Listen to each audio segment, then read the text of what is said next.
মৃত ব্যক্তির জন্য একক বা দলবদ্ধভাবে দোয়া করার পদ্ধতি কেমন হবে, আবার কবরের কাছে গেলে কেমন করে করতে হবে? কবরের কাছে দোয়া করলে মাইয়ের তাড়াতাড়ি পাবে, আর এখানে বসে দোয়া করলে একটু লেট হবে নিশ্চয়, ঠিক না? হ্যাঁ, কবর জিয়ারত অর্থ দোয়া নয়। জিয়ারত মানে দেখা করা, সালাম দেওয়া, সালামের সময় মুখতাসর দোয়া করা। যেমন আমি আমার আব্বার কবরের পাশে গেলাম, আসসালামু আলাইকুম রহমতুল্লাহ বারাকাত, আল্লাহ আপনাকে ক্ষমা করুন, আব্বা আপনি ভালো থাকেন, আল্লাহ আপনাকে যাজায় খায়ের দিক। ব্যাস, এগুলো কথা বলা। আমার যে দোয়া আল্লাহর কাছে করব, এটা যদি আমি মসজিদে বসে করি তাহলে আব্বা কম পাবে, তাই না? এই দূরত্বের কারণে কিছু সওয়াব কেটে যাবে নাকি?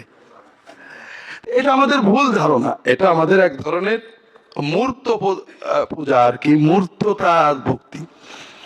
জিয়ারতের জন্য রাসূলুল্লাহ সাল্লাল্লাহু আলাইহি ওয়াসাল্লাম আজীবন 99% ঘটনায় সবসময় মুক্তাসর সালাম দিয়েছেন, একটা বাক্য বলেছেন, হাতও তোলেননি, কিছুই করেননি। সালাম, এরপরে আল্লাহ তোমাদের মাফ করুক, আমরা একসাথে ইনশাআল্লাহ সাক্ষাৎ হবে, আল্লাহ আমাদের আপনাদের মাফ করুক, আপনারা চলে গেছেন আমরা আসছি, এই ধরনের কিছু বাক্য। এক ঘটনায় রাসূলুল্লাহ সাল্লাল্লাহু আলাইহি ওয়াসাল্লাম গভীর রাত্রে জিবরাইল এসে খবর দেন আপনি বাকি গোরস্থানে যে মাইয়াদের জন্য দোয়া করেন, তিনি যে সেখানে দোয়া করেন, একটা ঘটনা পাওয়া যায়। এই জন্য আপনারা জিয়ারতের সময় সালাম দেবেন, জিয়ারতের উদ্দেশ্য নিজের মৃত্যুর কথা স্মরণ করা, কিছু সময় দাঁড়িয়ে থাকবেন যে আমরাও কবরে চলে যাব, মাইয়াতকে সালাম দিয়ে দু একটা বাক্য দিয়ে দোয়া করবেন, এরপরে বাকি সব সময় মাইয়াতের জন্য দোয়া করবেন। এরপরেও যদি কেউ মাইয়াতের জন্য দোয়া করতে চান, কিবলার দিকে মুখ করে আল্লাহর কাছে মাইয়াতের জন্য দোয়া করবেন, কোনো নির্ধারিত সিস্টেম নেই। বিশেষ করে আমরা যেটা করি, কি করি, সূরা ফাতিহা সূরা ইখলাস পড়ে কি করি, বক্সা দেন আপনারা, ঠিক না? এটা খুব ভালো ব্যবস্থা। সেটা হলো, এটা আমাদের জন্য সুবিধা। সবে বরাত আসলে, সবে কদর আসলে আপনারা কি বলেন, ওদের 3 খতম করার পর যে বক্সা দেবেন বলেন না? এগুলো ভালো। আপনি যখন কোরআন পড়ছিলেন, আপনি তো আব্বার নিয়েতেই পড়েছেন নাকি? আমার নিয়েতেই তো পড়েছেন। আল্লাহ তো মনের কথা জানতেন না, জানতেন না?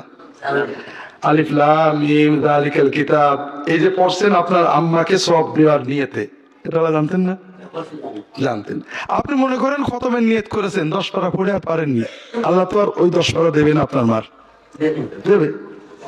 তবে আমি যতক্ষণ বলে না দিই, আল্লাহ ততক্ষণ দেবে না। হ্যাঁ, বিষয়টা ভালো করে বোঝেন। আমি আমার আব্বার নিয়তে আম্মার নিয়তে কোরআন পড়লাম, দান করলাম, সদকা করলাম, যাই করলাম, আল্লাহ আমার নিয়ত জানলেন, হুজুর এসে বক্সে না দেওয়া পর্যন্ত আল্লাহ ওটা আমার আব্বাকে দেবে না নাকি? কোথা থেকে এই চিন্তাগুলো আমরা আনছি, আল্লাহ মাফ করেন। আমি যখন সূরা ফাতিহা পড়লাম, ইখলাস পড়লাম, যদি নিয়ত থাকে মাইয়াতের জন্য, তো অটো চলে যাচ্ছে। আমি বলতে পারি আল্লাহ এই কোরআন তেলাওয়াতের ওসিলায় আপনি আমাদের মাফ করে দেন, আল্লাহ নতুন দোয়া করবো আমরা যে আল্লাহ আমার মাইয়াতকে মাফ করেন, তার জান্নাত দেন, তার গুনাহ কবরটা প্রশস্ত করে দেন, নূরে মুনাওয়ার করে, বিভিন্ন জিনিস বলতে পারি।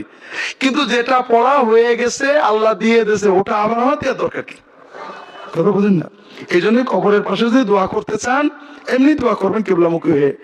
দোয়ার আগে দরুদ শরীফ পড়া, আল্লাহর হামসানা পড়া, এগুলো দোয়া কবুলের ওসিলা, বসে দেওয়ার জন্য না। আপনি 5 বার দরুদ পড়লেন, আল্লাহ এই দরুদ শরীফের ওসিলায় আমার দোয়াটা কবুল, আব্বাকে মাফ করে দেয়, এটা বলতে পারেন। সর্ব অবস্থায় কবরের পাশে দোয়া করা তেমন কোনো দোয়া নয়, ঘরে বসে দোয়া করলেই হবে।